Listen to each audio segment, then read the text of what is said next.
Mr. Speaker, sir, I rise pursuant to Standing Order 53(1) to seek a statement from the Standing Committee on Finance and Budget on a matter of national concern regarding the withdrawal of 19,707,023,504 Kenya shillings from the Consolidated Fund under the vote item State Officers' Salaries, Allowances and Miscellaneous in January 2025. Mr. Speaker, sir, according to the Statement of Actual Revenue and Net Exchequer Issues for 2024-2025 financial year, published by the Cabinet Secretary for the National Treasury and Economic Planning through Gazette Notice number 1864, which unfortunately was misdated as having been published on 10th February 2024. It ought to read 10th February 2025. The budgetary allocation for this vote item was Kenya shillings 4,209,674,431. This amount covers salaries and allowances for the President, Deputy President, judges, Attorney General, Auditor General, Control of Budget, members of constitutional commissions, and other stated officers. State officers. Mr. Speaker, sir, the monthly estimated disbursement should average 350,806,203 shillings.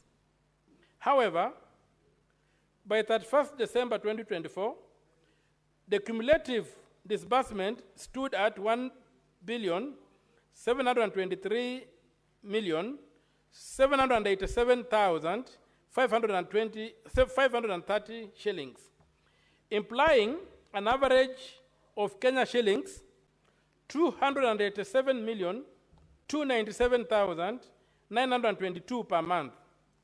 Accordingly, the expected cumulative figure for January 2025 would have been approximately Kenya shillings 2,011,085,451 shillings. Yet, the cumulative payment reported by the end of January 2025 was Kenya shillings 21,708,109,025 shillings, indicating an overpayment of 19,707,023,504 shillings, 574 shillings in a single month.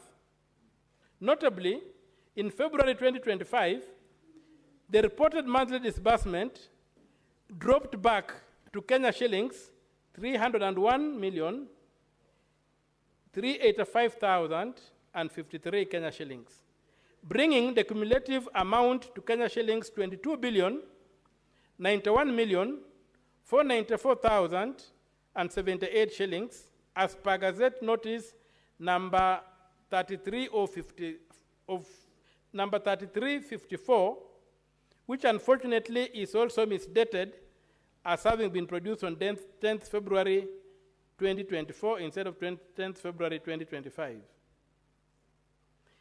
In the statement, the committee should address the following. 1, the justification for the payment of Kenya shillings 19,707,023,574 in January 2025 against an expected monthly allocation of approximately 297,297,922, and why this amount was recorded under state officers' salaries, allowances, and miscellaneous. 2, disclosure of the recipients of the excess 19,707,023,574 shillings, including a breakdown of payments and confirmation of whether any new employment or reclassification occurred within that month. 3, clarification on who authorized the withdrawal of the unbudgeted Kenya shillings 19,707,023,574 from the Consolidated Fund, and whether the withdrawal followed the due process under the Public Finance Management Act and the Constitution of Kenya 2010. 4, the remedial steps taken by the National Treasury, including whether investigations have been initiated, if the funds are being recovered, and what actions are being taken against responsible officials. 5, the measures instituted by the National Treasury to prevent similar unauthorized withdrawals from the Consolidated Fund in future, including internal control reforms and audit mechanisms. Signed, Andrew Omtatah MP, Senator from Busia.